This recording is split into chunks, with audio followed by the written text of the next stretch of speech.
বৈধ অবৈধ এই সবটা কিন্তু মানুষের তৈরি করা নিয়ম মূল। আসলে কি বলতো, সম্পর্কের মধ্যে ভালোবাসার মধ্যে অবৈধ বলে কিছু হয় না। আসলে যে সম্পর্কের মধ্যে ভালোবাসা আছে সেই সম্পর্ক অবৈধ তো হতে পারে না, তাই না? ওই যে বললাম, বৈধ অবৈধ সবটা সমাজে তৈরি করা নিয়ম, মানুষের তৈরি করা নিয়ম।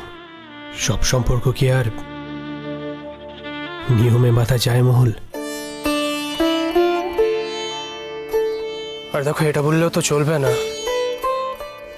এ বাড়ির যা সিচুয়েশন, স্যার নিশ্চয়ই একটু শান্তিতে নিঃশ্বাস নিতে চেয়েছিলেন, একটু নিজের মতো করে ভালো থাকতে চেয়েছিলেন।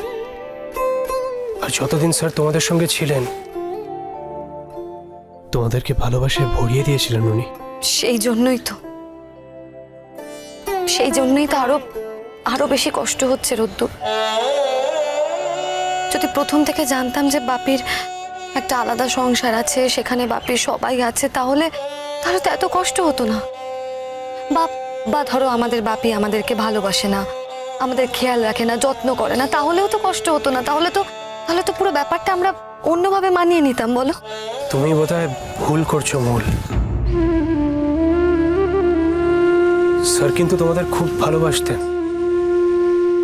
আর স্যার তোমাদের এতটা ভালোবাসতেন বলেই, যদি ওনার কোনো ভুল হয়েও থাকে, আমার মনে হয় ওনাকে কিন্তু সত্যি ক্ষমা করে দেওয়া যায়। এই বাড়িতে কদিন থাকতে পারবো বুঝতে পারছি না জানো তো, থাকতে এই বাড়িতে অসম্ভব হয়ে উঠছে। আমরা কিভাবে আছি সেটা তুমি ভাবতে পারবে না। আমি অনুমান করতে পারছি মহল। আমি জানি এই বাড়িতে তোমার বিয়ে হচ্ছে, তোমাকে এসব বলা ঠিক নয়। দেখো, আমি তোমার সম্বন্ধটা ভেঙে ফেলতে চাই না। মৌ মেয়েটা খুব ভালো, ও খুব ভালো মেয়ে।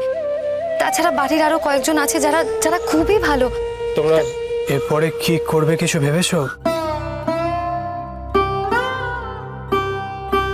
কিচ্ছু মাথায় আসছে না। তোমার তো আবার এর মধ্যেই MA ফাইনাল ইয়ার পরীক্ষা শুরু হবে, তাই না? হ্যাঁ, কিন্তু বোধহয় পরীক্ষাটা দিতে পারবো না। কেন? এই বাড়িতে থেকে আমি MA পরীক্ষা দিতে পারবো না রোদ। ওই বিয়ে পরীক্ষা অবধিই ঠিক আছে,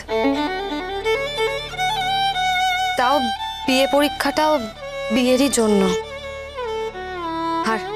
আর MA আমাকে সবাই পরিষ্কার করে বলে দিয়েছে, ওই MA পরীক্ষার কথা যেন আমি মাথাতেও না আনি।